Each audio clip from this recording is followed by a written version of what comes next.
Yo, to Shifty Crew, what is good with y'all today? It's your boy B with the shifts today. We got why don't predators eat other predators?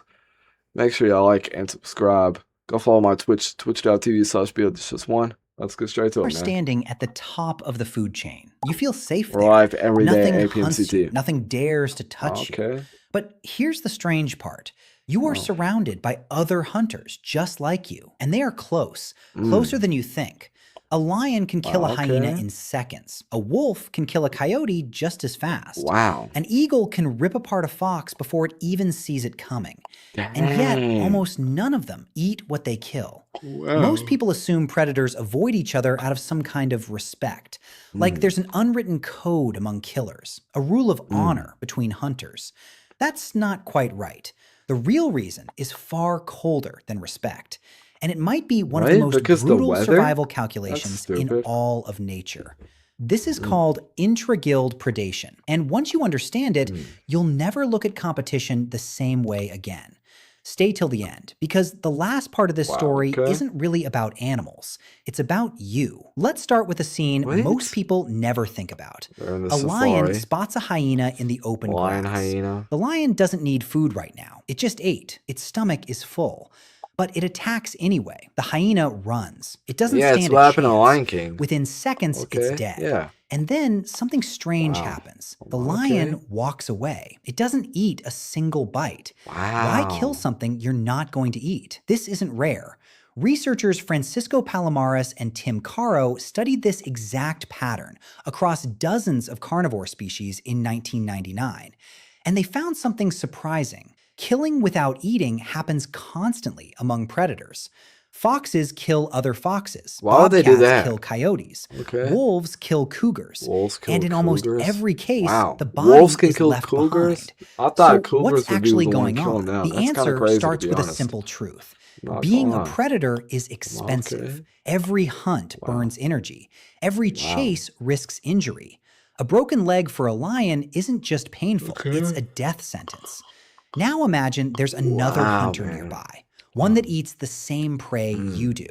That hunter isn't just dangerous, it's competition. And in the wild, competition can be more deadly than starvation itself. This is where the real motive shows up. It's not about food, it's about eliminating rivals. So they had gangs. So they got animal gangs pretty much. It's like Crips versus Blood. So if a lion sees a tiger, they're just going to fight but not eat each other. It's kind of crazy. That's kind of like what Crips and Bloods are. Like gangs. Like Chicago, Atlanta, Compton. Like, that's kind of crazy, man, to think about. Because they just like killing each other. Just because they're rivals. Wow. Biologist Jose Fedriani studied this among coyotes, foxes, and bobcats in California back in 2000. He found that where coyotes were more common, fox populations dropped sharply. Not because coyotes were eating all the food, but because they were actively hunting down the foxes themselves. Is that the Looney Tunes? Scientists call it mesopredator suppression. Wow. Bigger predators don't just compete with smaller ones, they actively remove them from the map. Think about that for a second. In nature, you don't just have to out-hunt your rivals. Sometimes you have to erase them. But here's what's fascinating. If it's really about competition, why not eat the body afterward? Free meat is free meat, right? This is where it gets even stranger. Eating another predator comes with a hidden cost most people never think about. Imagine you are a wolf. You've just killed a fox. The meat is right there, warm, available. But inside that fox are parasites built specifically to survive inside a predator's body. Things like trichinella, a parasite that thrives in carnivore muscle tissue. Herbivores rarely carry this risk. Their meat is comparatively clean. But predator meat is a minefield of hidden threats, built by millions of years of evolution to survive exactly the kind of animal that might eat it. So the math changes completely. Killing a rival costs energy, but removes the threat. Eating that rival adds disease risk with very little extra benefit. The safest move is brutal but simple. Kill it, leave it, walk away. But there's another layer to this, one that has nothing to do with parasites at all. It's about the prey itself. Every ecosystem only has so much food to go around. A single forest can only support so many rabbits. Yep. A single grassland can only support so many antelope. When two predator species hunt the same prey, they're not just competing for territory. They're racing toward the same shrinking pool of food. Ecologists call this exploitation competition, and it's silent. There's no fight, no blood.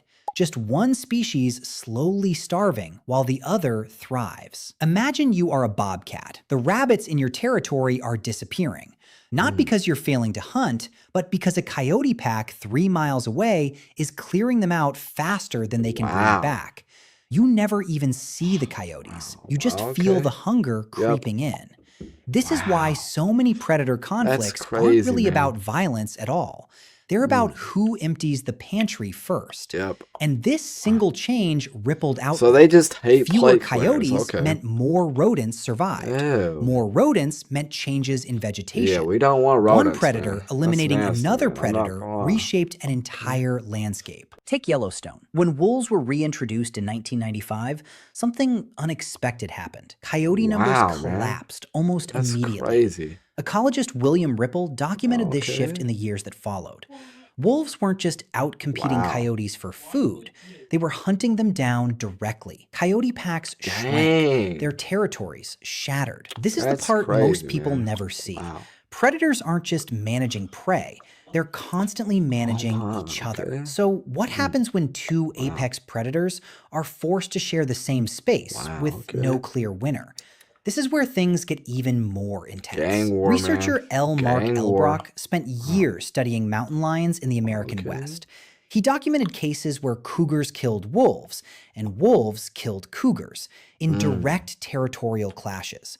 Neither species fed on the other. The kills were purely strategic. Imagine you are a mountain lion. You've spent months building a territory, learning every trail, every hiding spot, every place prey tends to gather. Then a wolf pack moves in. They don't just steal your food, they threaten your existence. Every day they stay, your survival odds drop. So the equation becomes simple and cold. Remove the threat or lose everything you've built. This isn't cruelty, it's economics. Brutal evolutionary economics. But here's something even stranger. Sometimes this rivalry never ends. It just keeps escalating, generation after generation. Scientists call this an evolutionary arms race. One species develops a slight edge, the other adapts. Then, the first one adapts again. Look at owls and hawks. In many forests, great horned owls actively hunt and kill smaller hawk species that hunt the exact same rodents at night. Over time, some hawks shifted their hunting hours slightly earlier, just to avoid overlapping with the owls at all. They didn't do this out of fear. They did it because the ones who overlapped disappeared. This is natural selection acting in real time, not against prey, against a rival predator. And it might be the strangest part of all. Sometimes avoiding a rival matters more than avoiding starvation itself. So what killed it in almost every one of these stories was never a lack of food. It was the presence of something too similar, too close, too competitive to be allowed to stay. And here's the twist most people miss entirely. This same pattern doesn't just exist among lions and wolves and foxes. It plays out among something much closer to home. Because humans do this too, just without the blood. Think about it. In business, companies rarely destroy their competitors just to absorb them completely. Often, they simply push them out of the market, bankrupt them, force them to leave the space entirely. The goal was never to consume the competition, just to remove it from the equation. Sports teams do this too. Rivals aren't eliminated to be replaced. They're simply pushed down the rankings until they no longer matter. Even in social circles, people compete for status, for attention, for resources, without ever needing to fully destroy one another, just enough to win the space. This is the same instinct playing out in a different form. Not survival by consumption, survival by removal. Nature figured this out long before we did. Kill the threat. Don't waste energy consuming it. Move on. And maybe that's the most uncomfortable part of this entire story. Maybe it is. We like maybe to it believe isn't. competition is about being the best, about proving superiority. But often, it's simpler than that. It's about making sure someone else isn't there to challenge you at all. Predators don't eat each other, not out of honor, not out of restraint, but because removing a rival was always worth more than the meal itself. And somewhere in your own life, whether you've noticed it or not, you've probably done the exact same. Hey, make sure y'all like and subscribe. Peace out, y'all.